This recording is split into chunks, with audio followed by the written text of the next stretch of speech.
ICT বিষয়ের আমরা যখন লজিক ফাংশন সরলীকরণ করি তখন যদি এই ধরনের ফাংশন থাকে, 53 নম্বর অঙ্কে বলেছে এ বি গুণ করে তার উপরে নট, আবার এ নট প্লাস বি, এটাকে সরল করব কিভাবে? প্রথমে আমরা একটা কাজ করতে পারি, যে এ বি গুণ করে যে নট হয়েছে এটাকে আলাদা করতে পারি।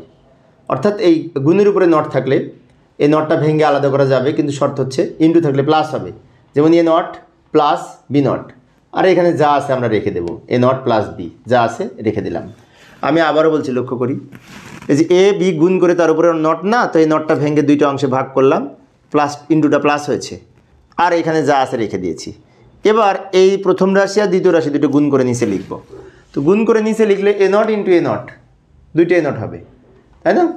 Plus a not b, a naught দিয়ে এই দুটো গুণ করে এটা পেলাম, আবার প্লাস বি নট দিয়ে এই দুটো গুণ করব, তাহলে এ নট বি নট হবে, plus B into B not, B into B নটে কিন্তু জিরো হয়, এটার মান জিরো। আমি আবার বলছি, লক্ষ্য করি, এ নট দিয়ে এই দুটো গুণ করে এটা পেয়েছি, বি নট দিয়ে এই দুটো গুণ করে এটা পেয়েছি। এবার এটার মান জিরো, এটার মান কিন্তু জিরো হবে না, এ ইন্টু এ নট সমান জিরো হয়, but A naught into a not গুণ করে একটা এ নট হবে, দুইটা একই জিনিস গুণ করে একটা হবে, এ নট হবে, প্লাস এখানে যা আছে রেখে দিলাম, প্লাস এখানে যা আছে রেখে দিলাম, এটার মান জিরো, এটার মান কি জিরো। এবার এখানে এ নট, এখানে এ নট, এখানে এ নট, সব জায়গায় এ নট আছে, তো এ নট তো কমন নিতে পারি।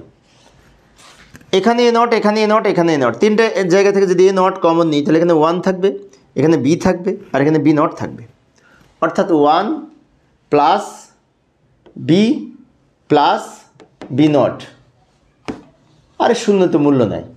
এখন 1 প্লাস সামথিং সমান 1 হয়, আবার বি প্লাস বি নট সমান 1, সেই 1 এর সাথে 1 গুণ করে যোগ করে 1 হয়, বি প্লাস বি নটে 1, সেই 1 এর সাথে 1 যোগ করে 1 হয়, আর 1কে যদি এ নট দিয়ে গুণ করি তাহলে এ নট হয়, 1কে এ নট দিয়ে গুণ করলে এ নট হয়, এটার মান 1, 1কে এ নট দিয়ে গুণ করলে এ নট হয়। অথবা আমরা একটা কাজ করতে পারি, যে এ নট 1 লিখলাম, এটার মান 1 লিখলাম, এটাকে এটা দিয়ে গুণ করে এ নট হবে।